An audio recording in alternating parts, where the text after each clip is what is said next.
আসসালামু আলাইকুম। খুবই সহজভাবে আমের আচারের রেসিপি তৈরি করে দেখাচ্ছি। এখানে আমি আম নিয়েছি 8টি, 1 কেজি মতো হবে। আমগুলো আমি লম্বা করেও কেটেছি, একটু মাছ থেকে ফালি করেও কেটেছি। আমগুলো খোসা সমেত আমি এখানে নিয়ে কেটে পানির মধ্যে ভিজিয়ে রেখেছি। এ পর্যায়ে দিয়ে দিচ্ছি একটু লবণ দিয়ে আমগুলো ভিজিয়ে রাখলে ভেতরের কষটা খুব দ্রুত বের হয়ে যাবে।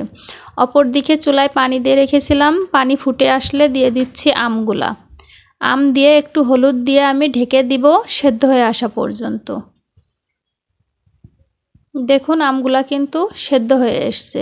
এ পর্যায়ে আমি একটা স্ট্রেনারের সাহায্যে পানি ঝরান দিয়ে নিব।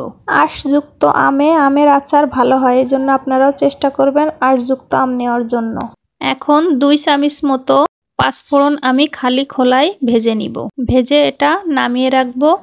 তারপর একটা প্যানের মধ্যে দিয়ে দিব 1 কাপ সরিষার তেল এবং সয়াবিন তেল, 2টা মিশিয়ে 1 কাপ নিয়েছি। তারপরে দিয়ে দিলাম কয়েকটা দারুচিনি আর এলাচ, সাথে দিলাম 3টা শুকনা মরিচ একটু ছিঁড়ে।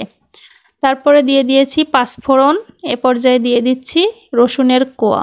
আমি এখানে অনেকগুলা রসুনই ব্যবহার করেছি। রসুন দিলে আচারটা খেতে বেশি মজা লাগে। তো এইগুলো আমি একটু ভেজে নিব। ভেজে নেওয়ার পর আমগুলো দিয়ে দিব। আমগুলো দিয়ে এবার খুব ভালো মতো আমি এটা কষিয়ে নিব।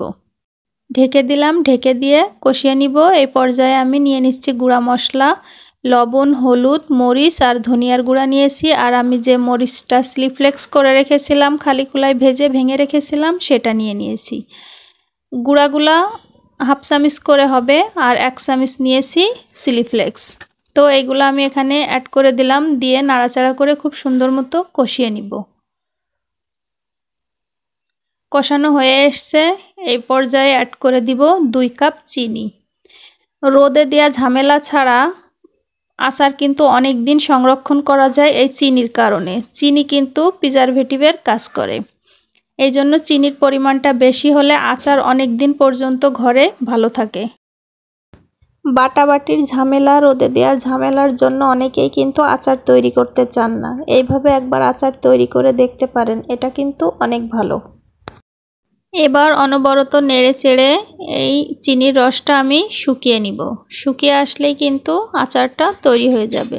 প্রথমে পাঁচফোড়ন ভেজে রেখেছিলাম, সেটা গুঁড়ো করে নিয়েছি। নিয়ে এখান থেকে আমি 1 চামচ উঁচু করে ব্যবহার করছি এখানে।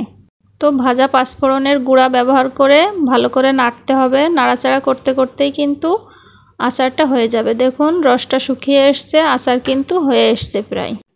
আচার তৈরি করা কমপ্লিট।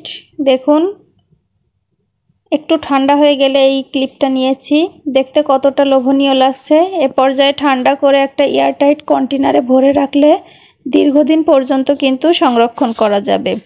আচারে মূলত তেল আর চিনি, এই 2টা জিনিস যদি বেশি হয় তাহলে আচারটা খেতেও মজা লাগে এবং অনেক দিন পর্যন্ত সংরক্ষণ করা যায়।